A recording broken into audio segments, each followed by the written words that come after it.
अब तक बिहार समाचार के प्रायोजक हैं राधा कृष्ण फ्लाई एस ईट उद्योग, गया के गौरवशाली समृद्ध सुनहरे इतिहास को समेटे Jagjivan college, Gurucharanam digital classes, Nawada विधि महाविद्यालय और आजाद शत्रु बिरयानी स्टेशन।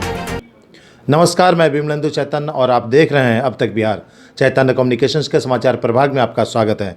आइए चलते हैं आज की पहली खबर की ओर। बिहार के गया से बड़ी खबर है। अत्रि विधानसभा के बाहुबली दबंग एवं पूर्व विधायक की पत्नी और तत्कालीन राजद की विधायक रही कुंती देवी को आज गया व्यवहार न्यायालय ने हत्या के मामले में दोषी करार दिया है। इनके अलावा 12 अन्य नामजद अभियुक्तों को भी हत्या के मामले में दोषी व्यवहार न्यायालय ने माना है। आपको बता दें कि सन 1913 में जनता दल यूनाइटेड के प्रखंड अध्यक्ष सुमारिक यादव की लोहे के रॉड से पीट कर निर्मम हत्या कर दी गई थी। इस घटना में शामिल 13 नामजद अभियुक्तों के साथ तत्कालीन विधायक कुंती देवी का भी नाम शामिल है। आज व्यवहार न्यायालय ने अत्रि के पूर्व विधायक कुंती देवी को दोषी करार दिया है। फैसला 23 जनवरी को सुनाया जाएगा। आज व्यवहार न्यायालय ने कुंती देवी को हत्या का आरोपी करार दिया है। इस बात की पूरी जानकारी एडवोकेट मसूद मंजर ने दी। 2013 में उनके विरुद्ध सुमिरक यादव की हत्या का प्राथमिकी दर्ज किया गया था।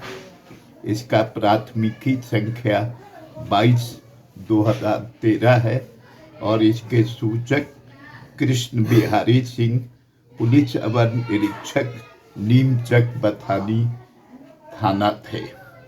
सुमिरक यादव जदयू के प्रखंड अध्यक्ष थे और वो अपने कार्यालय से को बंद करके अपने गांव जा रहे थे। इसी बीच कुंती देवी और उनके पुत्र जो वर्तमान में विधायक हैं श्री रंजीत यादव तथा अन्य लोगों ने मिलकर के सुमिरक यादव की मार कर लाठी डंडा लोहे के से हत्या कर दिया था। आज जिस मुकदमे में श्री संगम सिंह ADA 3 के यहाँ से फैसला सुनाया गया है, इस मुकदमे में केवल कुंती देवी ही ट्रायल फेज कर रही थी और उनको हत्या के लिए 302 में कन्विक्शन हो गया है। सजा के बिंदु पर 23 जनवरी को तारीख निर्धारित की गई। बिहार के गया में अपराधियों का तांडव बदस्तूर जारी है। दिन दहाड़े लूट, हत्या और चोरी जैसी आपराधिक घटनाएं आम हो गई हैं। ताज़ा घटना गया के मानपुर का है, जहां 2 ज्वेलरी की दुकानों में अपराधियों ने लगभग 8 लाख रुपए के ज्वेलरी और कैश शटर काटकर चोरी कर ली। इस घटना के बाद पुलिस हरकत में आई है। घटना की जानकारी दुकान के स्वामी को स्थानीय लोगों ने दी। जब अपनी दुकान पर करीब सुबह 6 बजे पहुंचे तो देखा कि दुकान का सारा सामान चोरी हो चुका है, जिसकी जानकारी स्थानीय थाना को दी गई। मौके पर पहुंचे थाना प्रभारी अविनाश कुमार ने ज्वेलरी की दुकानों में हुई घटना की पूरी जानकारी ली। रुद्र ज्वेलर्स के मालिक अमित कुमार ने बताया कि स्थानीय लोगों से पता चला कि दुकान का ताला टूटा हुआ है। आकर देखा तो लगभग 4 लाख रुपए की सामान की चोरी हो चुकी थी। वहीं मनोरमा ज्वेलर्स के मालिक भोला वर्मा ने बताया कि सुबह जब जानकारी मिली तो दुकान पर पहुंचे, देखा शटर का ताला टूटा हुआ था, जिसमें करीब 7 लाख रुपए के सामान चोरों ने उड़ा लिए थे। उन्होंने बताया कि इसकी जानकारी स्थानीय थाना को दी गई है। एक ही रात में 2 दुकानों में चोरी होना, एक ही रात 2 ज्वेलर्स की दुकानों में चोरी होना और वो भी थाने से महज कुछ ही दूरी पर एक यच्छ प्रश्न छोड़ जाता है। अब तक बिहार के लिए मानपुर से अमरेंद्र कुमार की रिपोर्ट। बस मैंने आकर के देखा लगभग 6:30 बजे के आसपास में ये आपका दुकान का शटर तो पूरा टूटा हुआ था और सारा सामान उसका निकला हुआ था। लगभग 2.5 से 3 लाख रुपए का सामान, सोने चांदी का जेवर था जो वो लेके चले गए। और हमारे साथ साथ एक और दुकान जो बगल में ही है उनके दुकान में भी चोरी हुआ है। कि मॉर्निंग में हमको जानकारी मिला करीब 6 बजे के लगभग। कौन बताया? 6 बजे कोई नंबर से मतलब कौन गया भाई, अज्ञात आदमी है, अब तो हमको पता नहीं है कौन है। होना मतलब 4-5 लाख का। परमिट नहीं दिए जाने के कारण ट्रक मालिकों के समक्ष भुखमरी की स्थिति उत्पन्न हो गई है। गया जिला ट्रक ऑनर एसोसिएशन ने परिवहन विभाग पर मनमानी करने का आरोप लगाया है। ट्रक ऑनर्स ने बताया कि 14 से 22 चक्का वाले ट्रकों पर गिट्टी व बालू की ढुलाई पर प्रतिबंध लगाने से व्यवसाय चौपट हो गया है। ट्रक ऑनर्स एसोसिएशन के गया जिला अध्यक्ष मनजीत कुमार ने बताया कि ऐसी स्थिति में जब हम दूसरे राज्यों में अपना व्यवसाय करना चाहते हैं तो संबंधित विभाग द्वारा परमिट नहीं दिया जाता है। परमिट नहीं मिलने के कारण महीनों से हमारा कारोबार बंद है। हम अपने ट्रकों को दूसरे राज्यों में ले जाकर व्यवसाय नहीं कर सकते हैं। परिवहन विभाग के अधिकारियों से मिलने पर कोई सही जवाब नहीं मिलता। सरकार की मंशा क्या है समझ में नहीं आती। अगर हमारा व्यवसाय इसी तरह बंद रहा तो हम लोगों के समक्ष भूखों मरने की नौबत आ जाएगी। हमारे परिवार के लोग भी सड़क पर आ जाएंगे। हम सरकार से मांग करते हैं कि हमें अपने ट्रकों को दूसरे राज्यों में ले जाने का परमिट दिया जाए। साथ ही 14 से 22 चक्का वाले ट्रकों पर जो ढुलाई पर प्रतिबंध लगा है उसे अविलंब हटाया जाए, अन्यथा हम लोग आंदोलन करने पर मजबूर होंगे। जो 14 चक्का से लेकर 22 चक्का तक बिहार में वंचित किया गया है बालू और गिट्टी का ढुलाई में, आप समझ सकते हैं कि जो टिपर गाड़ी है केवल बालू और गिट्टी ही ढुलाई होता है। अगर जो हम लोग दूसरे राज्य में ले जाना चाह रहे हैं तो गया जिला में परमिट, टेम्पोररी परमिट भी इशू नहीं है, नहीं दिया जा रहा है परमिट भी हम लोगों को। हम कहां से परमिट लें, कैसे दूसरे स्टेट में जाएं काम करें। गया शहर के करीमगंज मोहल्ले में सोमवार की देर रात अपराधियों ने ताबड़तोड़ फायरिंग कर दहशत फैला दी। ताबड़तोड़ फायरिंग के बीच एक युवक को 5 गोलियां लगी। गंभीर हालत में स्थानीय अस्पताल में भर्ती कराया गया। बताया जा रहा है कि अपराधी बाइक पर आए थे। घटना को अंजाम देने के बाद फायरिंग करते हुए आराम से भाग निकले। घायल युवक का नाम मोहम्मद इमरान है, जो करीमगंज मोहल्ले के बेल गली का रहने वाला बताया जाता है। घायल अवस्था में स्थानीय लोगों ने उसे मगध मेडिकल कॉलेज एवं अस्पताल में भर्ती कराया, जहां उसकी स्थिति गंभीर बनी हुई है। गंभीरता को देखते हुए डॉक्टर ने पटना रेफर कर दिया है।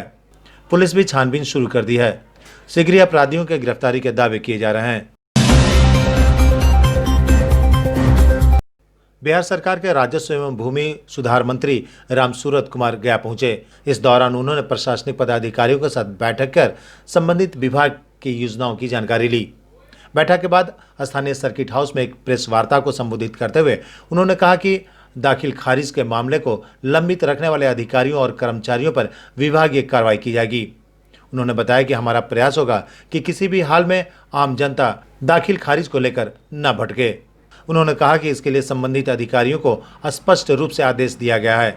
इतना ही नहीं, जिलाधिकारी, अंचलाधिकारी एवं निचले स्तर के कर्मचारियों को भी आदेश दिए गए हैं कि समय रहते मामले का निपटारा जल्द से जल्द करें। उन्होंने कहा कि इसकी शिकायत मिली थी कि दाखिल खारिज एवं जमीन सर्वे के नाम पर अधिकारी लापरवाही बरतते हैं। ऐसे लोगों को चिन्हित कर कार्रवाई की जाएगी। वहीं भूमाफियाओं द्वारा सरकारी जमीन के कब्जे के मामले पर उन्होंने कहा कि ऐसे लोगों को चिन्हित कर कार्रवाई की जाएगी। किसी भी अधिकारी या कर्मचारी की भूमाफियाओं से साठगांठ कर सरकारी भूमि पर कब्जा किया गया है तो ऐसे लोगों को जेल भेजा जाएगा। मैंने आज खुले शब्दों में आदेश दिया है, बिहार सरकार की 1 इंच ज़मीन भी भू माफियाओं के हाथ नहीं जाएगी। मेरे पास जब कर्मचारी अमीन आ रहे हैं, विदिन 6 महीने के अंदर एक एक ज़मीन को चिन्हित करके मैं उन ज़मीन को खाली कराऊंगा। और जिनके संबंधित पदाधिकारियों के द्वारा आज आदेश भी मैंने दिया है कि पूर्व में 5 साल, 10 साल, 20 साल पहले कोई सरकार की ज़मीन को किसी संबंधित पदाधिकारी के द्वारा किसी भूमाफियाओं को उसका रजिस्टर 2 में नाम दर्ज कर दिया गया है या उसको दाखिल खारिज कर दिया गया है या पोजीशन दे दिया गया है, संबंधित क्लर्क, किरानी, चपरासी से लेकर जो भी इसमें जुड़े होंगे संबंधित अधिकारी तक, समूह पर चाहे वो रिटायर कर गए हों, चाहे वर्तमान में कहीं पदस्थापित हों, उन पर कानूनी कार्रवाई होगी और जेल भेजने का काम करें। अतिरिक्त प्राथमिक स्वास्थ्य केंद्र करमौनी में मंगलवार के दिन कुल 28 महिलाओं का बंध्याकरण कार्य किया गया।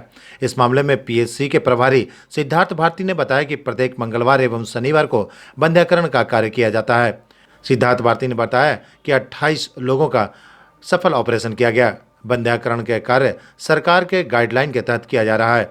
इसका मुख्य उद्देश्य जनसंख्या नियंत्रण है। बंध्याकरण के लिए प्रखंड के विभिन्न पंचायतों से महिलाएं आई थी, जिनका सफल ऑपरेशन किया गया।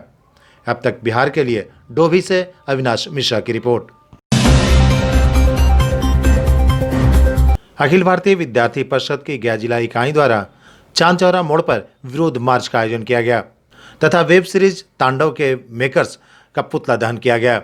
इस मौके पर मौजूद कार्यकर्ताओं ने कहा कि वेब सीरीज बनाकर विश्व की सबसे पुरानी सभ्यता पर चोट किया जा रहा है, साथ ही हिंदू सभ्यता एवं संस्कृति के साथ खिलवाड़ किया जा रहा है। मौके पर जिला संगठन मंत्री अभिषेक निराला, विश्वविद्यालय संयोजक सूरज सिंह, प्रदेश कार्य समिति सदस्य मंतोष कुमार, प्रदेश कार्य समिति सदस्य दीपचंद, प्रिया सिंह, सुबोध पाठक, प्रशांत कुमार, सत्यम कुशवाहा, शशिभूषण सिंह, राजीव कुमार, आदित्य कुमार, साजन, आशीष कुमार, आयुष कुमार सहित कई लोग मौजूद थे। गया के रेड क्रॉस भवन में गया के डॉक्टरों के लिए वैक्सीनेशन का कार्यक्रम आयोजित किया गया। इस मौके पर doctor फरासत Hussain, doctor M.N.. Anjum सहित कई डॉक्टरों ने कोरोना के टीके लगवाए। इस मौके पर डॉक्टर फरासत हुसैन ने कहा कि पूरी तरह सुरक्षित है यह वैक्सीन, हर लोगों को यह कोरोना का वैक्सीन लेना चाहिए। और आज का दिन एक बहुत अच्छा दिन है। मैंने सिर्फ देखिए, इसमें एक बात मैं कहना चाहूँ कि मैंने सिर्फ अपने को नहीं सुरक्षित किया, मेरे कारण और जो सुरक्षा हो सकती थी लोगों को, उसको भी सुरक्षित किया। तो ये वैक्सीन बहुत ही सेफ है, अच्छी है और हमें सबको लेना चाहिए ताकि हम लोग इस बीमारी से छुटकारा। और अपने शहर की खबरों के साथ जुड़े रहने के लिए हमारे चैनल अब तक बिहार को सब्सक्राइब कर बेल आइकन जरूर दबाएं। अब तक बिहार, खबर वही जो अब तक दिखाए।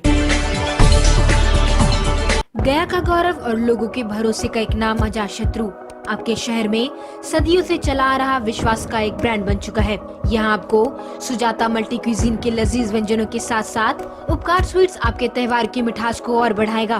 वहीं official conference, birthday parties, engagement ceremony को और खास बनाने के लिए मिलन एंड मैत्री बैंक्वेट्स, पता है अपोजिट टू गया रेलवे स्टेशन, स्टेशन रोड गया। Mobile number 9798881223। अगर आप ग्रेजुएशन के साथ साथ BCA और BBA जैसे प्रोफेशनल कोर्स करना चाहते हैं तो बिना समय गंवाए सत्र 2020-2023 के लिए नामांकन हेतु गया के गौरवशाली समृद्ध सुनहरे इतिहास को समेटे जगजीवन कॉलेज में एडमिशन के लिए संपर्क करें। यही बच्चों से निवेदन करेंगे कि अगर आप BCA BBA करना चाहते हैं, टेक्निकल कोर्स करना चाहते हैं, इसमें कहीं ना कहीं जॉब आपकी अपॉर्चुनिटी बढ़ जाएगी, जॉब आपको निश्चित रूप से मिलेगा आज के दौर में, आने वाले दौर में।